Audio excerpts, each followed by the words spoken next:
الحمد لله وكفى وسلام على عباده الذين اصطفى أما بعد أعوذ بالله من الشيطان الرجيم بسم الله الرحمن الرحيم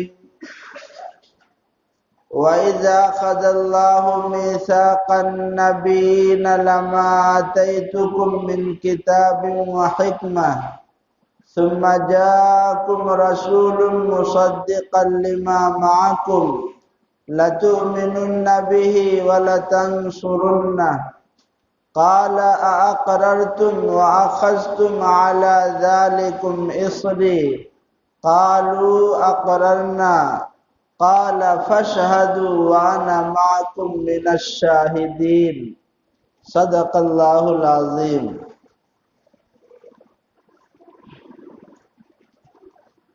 رخ مصطفیٰ کو دیکھا تو دیوں نے جلنا سیکھا، رخ مصطفیٰ کو دیکھا تو دیوں نے جلنا سیکھا، یہ کرم ہے مصطفیٰ کا شب غم نے ڈھلنا سیکھا، یہ زمین رکی ہوئی تھی یہ سما تھما ہوا تھا، یہ زمین رکی ہوئی تھی یہ سما تھما ہوا تھا، چلے جب میرے محمد دنیا نے چلنا سیکھا صلی اللہ علیہ وسلم۔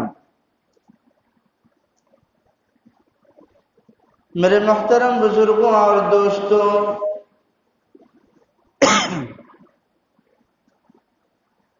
یہ دنیا اللہ رب العزت نے بنائی اور سجائی، لیکن اصل جو مہمان ہیں وہ ہمارے اور آپ کے نبی جناب محمد الرسول اللہ صلی اللہ علیہ وسلم ہیں۔ بہت اختصار کے ساتھ میں آپ کے سامنے بات رکھ رہا ہوں۔ اللہ تعالی ہمارے دلوں میں حضور اکرم صلی اللہ علیہ وسلم کی محبت پیدا فرمائے اور آپ کے نقش قدم پر چلنے کی توفیق عطا فرمائے۔ یہ دنیا بنائی اور سجائی گئی، اصل مہمان جناب رسول اللہ صلی اللہ علیہ وسلم ہیں۔ اس سے پہلے آپ نے بیان سنا کہ اللہ تعالیٰ نے ہم سب سے عہد لیا تھا، عہد الست جس کو بولتے ہیں، کہ کیا میں تمہارا پروردگار نہیں ہوں؟ تو سب لوگوں نے کہا تھا کیوں نہیں، بلا آپ ہمارے رب ہیں۔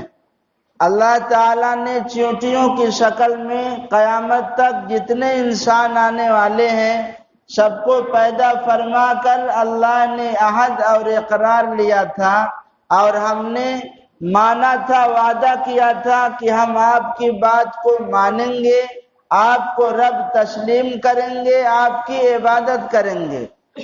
ایسے ہی اللہ رب العزت نے انبیاء کرام سے عہد لیا، انبیاء کرام سے اللہ نے یہ اقرار لیا کہ دیکھو تم لوگوں کے سروں پر تاج نبوت رکھا جائے گا۔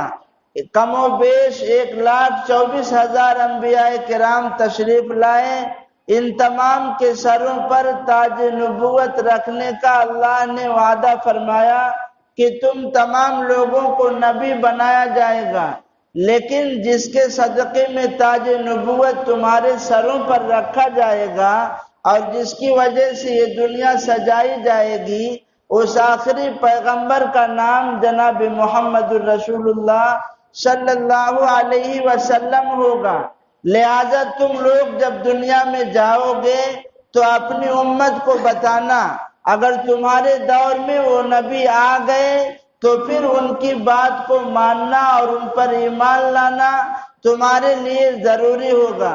چنانچہ تمام انبیاء کرام سے یہ عہد اور اقرار لیا، اور تمام انبیاء کرام نے کہا کہ ہم اقرار کرتے ہیں اور وعدہ کرتے ہیں کہ جو آخری نبی آنے والے ہیں جن کا نام محمد صلی اللہ علیہ وسلم ہوگا، ہم ان پر ایمان لائیں گے اور اپنی امت کو ہم بتائیں گے۔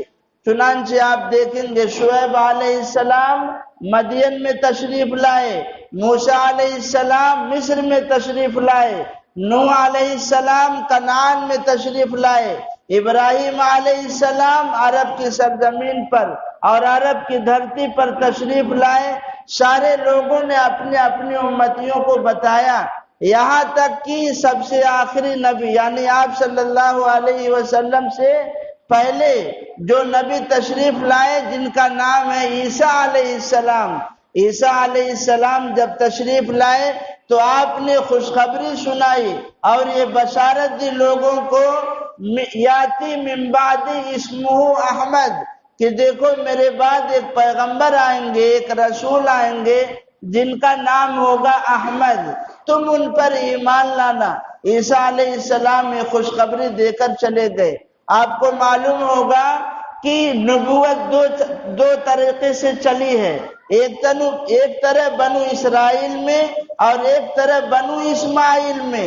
حضرت ابراہیم علیہ السلام نے دعا مانگی، اللہ نے ان کو ایک فرزند ارجمند عطا فرمایا اسماعیل علیہ السلام کی شکل میں، اور پھر ابراہیم علیہ السلام نے دعا مانگی کہ اللہ ہماری اولاد میں اس آخری پیغمبر کو پیدا فرما کہ جن کی وجہ سے یہ دنیا بنائی گئی، اور آدم علیہ السلام سے عیسیٰ علیہ السلام تک کا سلسلہ نبیوں کا جن کے صدقہ طفیل میں چلا، ان آخری پیغمبر کو ہماری اولاد میں پیدا فرما۔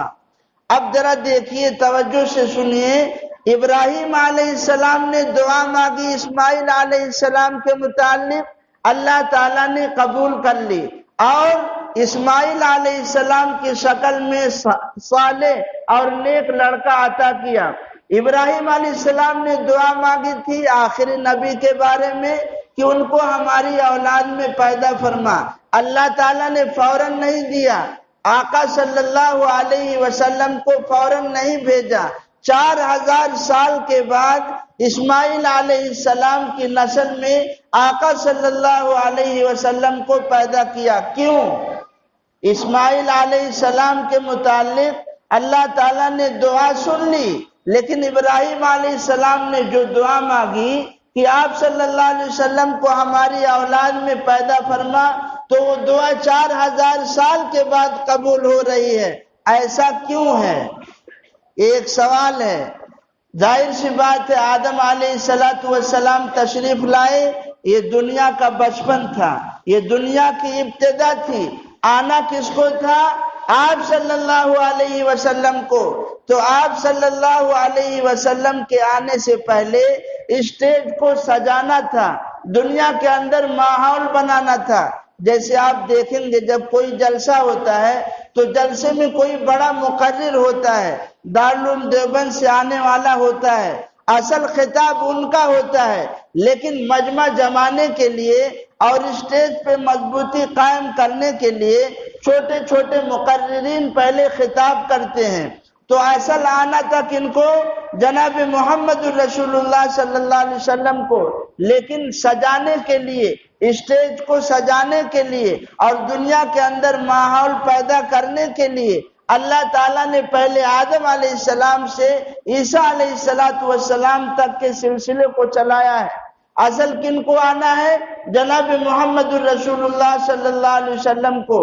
اس لیے آدم علیہ السلام کا جب آخری وقت آیا تو آدم علیہ السلام نے اپنے بیٹے حضرت شیس علیہ السلام سے کہا کہ بیٹا تم اللہ تعالیٰ سے دعا مانگتے رہنا، اللہ تعالیٰ سے دعا مانگتے رہنا، لیکن کبھی اگر ایسا ہو کہ تمہاری دعا قبول نہ ہو تو آخری نبی جناب محمد الرسول اللہ صلی اللہ علیہ وسلم پر درود بھیج دینا، آپ پر صلاۃ و سلام پڑھ دینا۔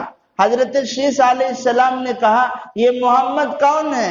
ہم تو جانتے ہی نہیں، ان کا نام ہی نہیں سنا ہے، آج آپ کی زبان مبارک سے محمد کا نام سن رہا ہوں۔ حضرت آدم علیہ السلام نے کہا بیٹا میں جنت سے رہ کے آیا ہوں، میں جنت میں رہ کے آیا ہوں، وہاں پر تو آقا صلی اللہ علیہ وسلم کے چرچے ہیں، حوروں کے پلکوں پر نام محمد لکھا ہوا ہے، جنت کی الماریوں میں جناب رسول اللہ صلی اللہ علیہ وسلم کا نام لکھا ہوا ہے۔ آسمان میں تو آپ کے چرچے ہیں، اس لیے کبھی دقت ہو پریشانی ہو تو اس آخری نبی جناب محمد الرسول اللہ صلی اللہ علیہ وسلم پر درود و سلام بھیج دینا۔ یہ دنیا کی ابتدا ہے، آدم علیہ السلام سے لے کر آتے رہے پیغمبر، آتے رہے۔ آپ صلی اللہ علیہ وسلم سے پہلے کون آیا؟ عیسیٰ علیہ السلام۔ عیسیٰ علیہ السلام کے دو نام ہیں، ایک ہے عیسیٰ علیہ السلام اور عیسیٰ علیہ السلام کو مسیح بھی کہتے ہیں۔ مسیح کا معنی سیاحت کرنے والا، تفریح کرنے والا۔ آقا صلی اللہ علیہ وسلم سے پہلے عیسیٰ علیہ السلام کو اللہ نے بھیجا کہ ذرا جا کے دیکھو اسٹیج سج گیا ہے کہ نہیں سج گیا ہے۔ حضرت عیسیٰ علیہ السلام کی پیدائش کیسے ہوئی ہے؟ بغیر باپ کے ہوئی ہے۔ فتمثل لها بشرا سویا۔ حضرت جبرائیل علیہ السلام تشریف لائے اور حضرت مریم کے گریبان میں پھونک ماری۔ حضرت جبرائیل علیہ السلام تشریف لائے، کس کی شکل میں تشریف لائے؟ بشرا سویا۔ بشر سوی اس کو کہتے ہیں جو بہت خوبصورت ہو۔ علماء نے یہ بھی لکھا ہے کہ حضرت جبرائیل علیہ السلام جس انسانی شکل میں تشریف لائے تھے وہ شکل جناب محمد الرسول اللہ صلی اللہ علیہ وسلم کی تھی۔ حضرت جبرائیل علیہ السلام نے پھونک ماری، حضرت مریم حاملہ ہو گئی اور بغیر باپ کے اللہ تعالیٰ نے عیسیٰ علیہ السلام کو پیدا کیا۔ تو اب اس لحاظ سے آقا صلی اللہ علیہ وسلم حضرت عیسیٰ علیہ السلام کے باپ ہوئے، والد محترم ہوئے۔ لیکن یہاں ایک سوال اٹھتا ہے کہ جب حضرت عیسیٰ علیہ السلام بیٹے ہیں اور آپ صلی اللہ علیہ وسلم حکماً باپ ہیں تو پہلے بیٹا کیسے آ گیا، باپ بعد میں کیوں آیا؟ حضرت عیسیٰ علیہ السلام کو مسیح کہتے ہیں۔ اللہ تعالیٰ نے پہلے بھیج دیا کہ سیاحت کر کے، دورے کر کے دنیا کا جائزہ لو کہ اب آخری نبی کو بھیجا جائے یا نہیں۔ حضرت عیسیٰ علیہ السلام نے دورے کیے، اسٹیج لگا ہوا ہے، دنیا جو ہے اپنی جوانی کو شباب پر پہنچ چکی ہے، اب آقا صلی اللہ علیہ وسلم کے آنے کا وقت ہو گیا ہے۔ تو عیسیٰ علیہ السلام نے کیا کہا؟ خوشخبری دی لوگوں کو کہ اب میرے بعد جو ہے کون آئے گا؟ احمد صلی اللہ علیہ وسلم تشریف لائیں گے، تم ان پر ایمان لانا اور ان کی بات کو ماننا۔ اسی لیے حضرت عیسیٰ علیہ السلام کو اللہ تعالیٰ نے آسمان پر اٹھا لیا۔ کل قیامت کے قریب دوبارہ پھر حضرت عیسیٰ علیہ السلام آسمان سے اتریں گے۔ تو یہ جو سوال اٹھتا ہے نا کہ بیٹا کیسے پہلے آ گیا، تو یہ سوال بھی ختم ہو جائے گا کہ آقا صلی اللہ علیہ وسلم کے بعد دوبارہ پھر اللہ تعالیٰ حضرت عیسیٰ علیہ السلام کو بھیجیں گے۔ تو باپ پہلے اور بیٹا بعد میں۔ حضرت عیسیٰ علیہ السلام تشریف لائیں گے، آپ کی شادی بھی ہوگی، بچے بھی ہوں گے، دجال کو قتل کریں گے، اور پھر مسجد نبی جو روضہ اقدس ہے وہاں پر فی الحال 3 قبر مبارک ہے۔ ایک تو آپ صلی اللہ علیہ وسلم کی، دوسرے سیدنا صدیق اکبر رضی اللہ عنہ کی، تیسرے عمر بن خطاب رضی اللہ عنہ کی، چوتھی قبر کی جگہ خالی ہے۔ آقا صلی اللہ علیہ وسلم کے پہلو میں حضرت عیسیٰ علیہ السلام کو دفن کیا جائے گا۔ تو جب بیٹا تھکا ہوا ہوتا ہے اور اپنا کام کر چکا ہوتا ہے تو باپ کے ہی آگوش میں آتا ہے۔ تو اس حساب سے عیسیٰ علیہ السلام کو پھر آپ صلی اللہ علیہ وسلم کے روضے مبارک میں دفن کر دیا جائے گا۔ یہ دنیا کا شباب تھا، یہ دنیا کی جوانی تھی کہ جناب رسول اللہ صلی اللہ علیہ وسلم کو اب اللہ تعالیٰ نے بھیجا۔ تو تمام انبیاء کرام سے یہ اقرار لیا اور تمام انبیاء کرام نے یہ وعدہ لیا اور لوگوں کو بتایا، اسٹیج سجائی گئی، آپ صلی اللہ علیہ وسلم تشریف لائے، اللہ تعالیٰ نے آسمان پیدا کیے، اللہ نے زمین بنائی، اللہ نے سورج بنایا، اللہ نے چاند بنایا، حجر و شجر بنائے، اونچے اونچے پہاڑ بنائے، بڑی بڑی دریائیں اور نہریں جاری کی۔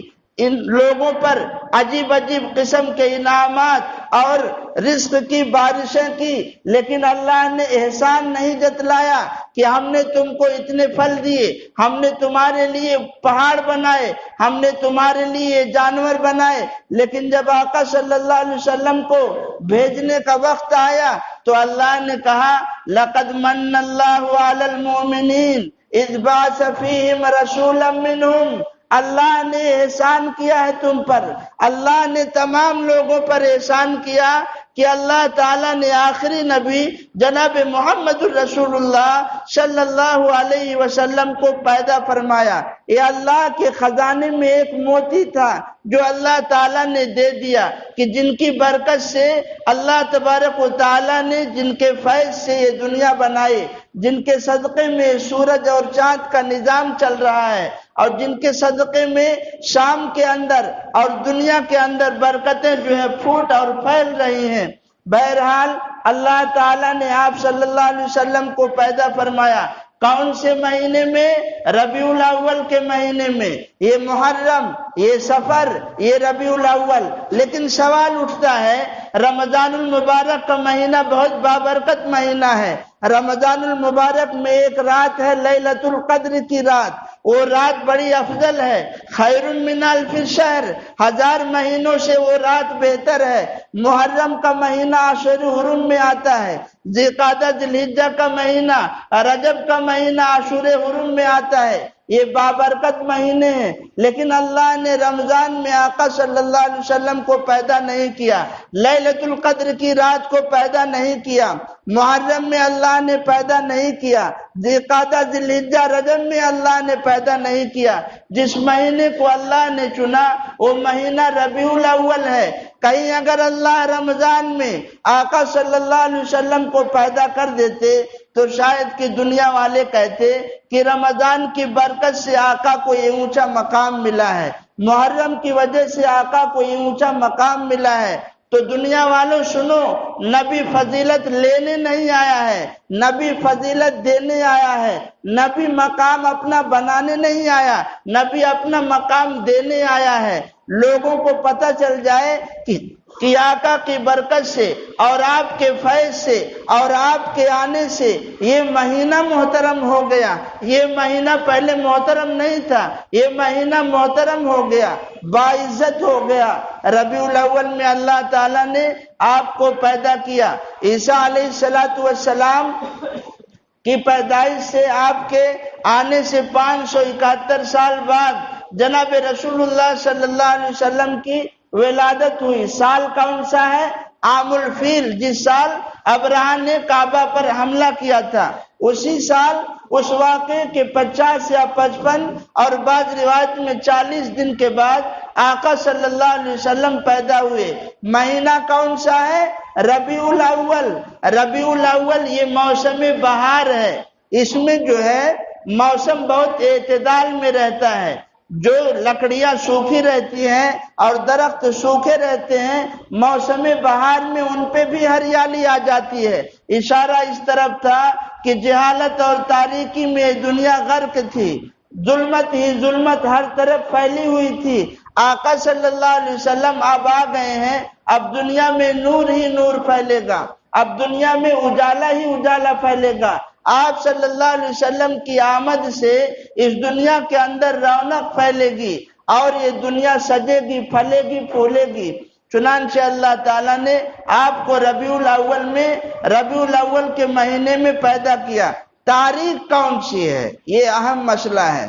عید میلاد النبی منانے والوں، تاریخ کون سی تھی؟ کسی بھی صحیح احادیث سے اور معتبر روایت سے آقا صلی اللہ علیہ وسلم کے بارے میں یہ ثابت نہیں ہے کہ آپ صلی اللہ علیہ وسلم کی پیدائش 12 ربیع الاول کی ہوئی۔ اس میں بہت سارے اقوال ہیں، دو ربیع الاول کا بھی قول ہے کہ آپ صلی اللہ علیہ وسلم کی پیدائش 2 ربیع الاول کو ہوئی، 18 ربیع الاول کو ہوئی، 12 ربیع الاول کو ہوئی، 8 ربیع الاول کو ہوئی، 9 ربیع الاول کو ہوئی۔ یہ سارے اقوال ہیں کہ ان تاریخوں میں آقا صلی اللہ علیہ وسلم کی پیدائش ہوئی۔ کچھ تو سوچو، اگر آقا صلی اللہ علیہ وسلم کا میلاد منایا جاتا اور آپ کے آنے پر خوشی کی جاتی تو ظاہر سی بات ہے لوگ تاریخ کو محفوظ رکھتے، تاریخ یاد رکھتے کہ اس تاریخ میں آقا صلی اللہ علیہ وسلم تشریف لائے، لیکن کوئی ماء کلال یہ ثابت نہیں کر سکتا کہ آقا صلی اللہ علیہ وسلم کی پیدائش متعین طور پہ 12 ربیع الاول ہے۔ اس میں بہت زبردست اختلاف ہے، بہت سخت اختلاف ہے کہ آپ صلی اللہ علیہ وسلم کی پیدائش کون سے تاریخ میں ہوئی۔ مہینہ تو طے ہے ربیع الاول، دن بھی طے ہے پیر کا دن۔ آپ صلی اللہ علیہ وسلم پیر کے دن تشریف لائے۔ پیر کا دن اللہ نے کیوں چنا ہے؟ یہ بھی میلاد ہے، ہم سے سنو، یہ بھی میلاد ہے، ہم بھی میلاد کرتے ہیں، یہ ہے اصل میلاد۔ یہ نقطہ سنو کہ آپ صلی اللہ علیہ وسلم کو اللہ تعالیٰ نے پیر کے دن کیوں بنایا؟ بدھ کے دن اللہ نے نور کو پیدا کیا، بدھ کے دن اللہ نے نور کو پیدا کیا، علم کو پیدا کیا۔ علم یہ نور ہے۔ امام شافعی رحمت اللہ علیہ نے اپنے استاد امام وکیع سے شکایت کی، شکوت الی وکیع سوء حفظی فاوصانی الی ترک المعاصی فإن العلم نور من الہ ونور اللہ لا یؤتی لعاصی۔ علم ایک نور ہے، اللہ رب العزت نے بدھ کے دن پیدا کیا، اس لیے مدارس میں جب سبق شروع کرایا جاتا ہے تو بدھ کے دن شروع کرایا جاتا ہے۔ اللہ نے بدھ کے دن کس کو پیدا کیا؟ علم کو، نور کو۔ اور منگل کے دن اللہ نے پہاڑ پیدا کیے، اور سوموار کے دن اللہ نے نباتات پیدا کیے۔ یہ گھاس پھوس، درخت وغیرہ، یہ تمام چیزیں جو رزق کے انتظامات انسانوں کے لیے ہوتے ہیں، یہ کس دن پیدا کیا اللہ نے؟ پیر کے دن۔ تو پیر کا دن بیچ میں ہوا کہ نہیں ہوا؟ ہفتہ، اتوار، پیر، اس کے بعد کیا ہے؟ منگل، بدھ، جمعرات، بیچ میں کیا ہوا؟ پیر کا دن ہوا۔ آقا صلی اللہ علیہ وسلم اعتدال والے ہیں، وسط والے ہیں۔ یہ امت کون سی ہے؟ یہ امت وسطہ ہے، امت وسطہ قرآن میں اللہ نے فرمایا۔ آپ صلی اللہ علیہ وسلم بھی اعتدال والے ہیں، اور آپ صلی اللہ علیہ وسلم کو پیدا کس دن کیا گیا؟ پیر کے دن۔ اللہ نے کہا کہ جس طریقے سے انسانوں کے کھانے پینوں کا اور نباتات کا انتظام، روزی کا انتظام اللہ نے پیر کے دن کیا ہے، ایسے ہی انسانوں کی روحانی غذا کا انتظام اللہ پیر کے دن فرما رہے ہیں۔ یہ پیغمبر کی صفت کیا ہوگی؟ حضرت ابراہیم علیہ السلام نے دعا مانگی تھی کہ جو لوگوں کے دلوں کا تزکیہ کرے۔ تو انسانی جسم میں جو پیٹ کی ضرورت ہے، روزی سے پیٹ بھرتا ہے، کھانا کھانے سے پیٹ بھرتا ہے، لیکن انسانوں کے جسم میں ایک گوشت کا ٹکڑا ہے جسے دل کہتے ہیں، اس کی غذا آسمانی ہے۔ تو اللہ نے اشارہ کر دیا جس طریقے سے تمہارے پیٹ کی روزی کا انتظام اللہ نے پیر کے دن کیا ہے، ایسے روحانی غذا کا بھی اللہ نے انتظام پیر کے دن فرما رہے ہیں۔ تو آقا صلی اللہ علیہ وسلم کو اللہ نے پیر کے دن پیدا کیا۔ کیسے کیا؟ اللہ تبارک و تعالی نے حضرت ہاشم، یہ آپ صلی اللہ، بس یہیں چھوڑتا ہوں کیونکہ جو بات ابھی لمبی چلے گی، چھیڑوں گا پھر بیچ میں رہ جائے گا۔ اب یہیں جہاں سے چھوڑا ہوں یہیں سے اگلے ہفتے کہ آپ صلی اللہ علیہ وسلم کی شادی ہوئی، آپ صلی اللہ علیہ وسلم کی شادی کہاں ہوئی، کس عورت سے ہوئی، اور وہ عورت کیسے حاملہ ہوئی، پھر آپ صلی اللہ علیہ وسلم کی برکت سے کیا کیا انوارات اس عورت نے دیکھے، اور آپ کا مقام اور مرتبہ کیا ہے۔ انشاءاللہ یہیں سے ہم چلیں گے کہ آپ صلی اللہ علیہ وسلم کے دادا عبد المطلب آپ صلی اللہ علیہ وسلم کو کہاں لے گئے، اور شادی کس طرح ہوئی، حاملہ کیسے ہوئی، یہ تمام باتیں اب یہیں سے ہم شروع کریں گے، ورنہ ابھی اگر چھیڑوں گا تو پھر چونکہ وقت ہو گیا ہے بات ہو نہیں پائے گی۔ اللہ تعالی عمل کرنے کی توفیق عطا فرمائے۔ وآخر دعوانا ان الحمد للہ رب العالمین۔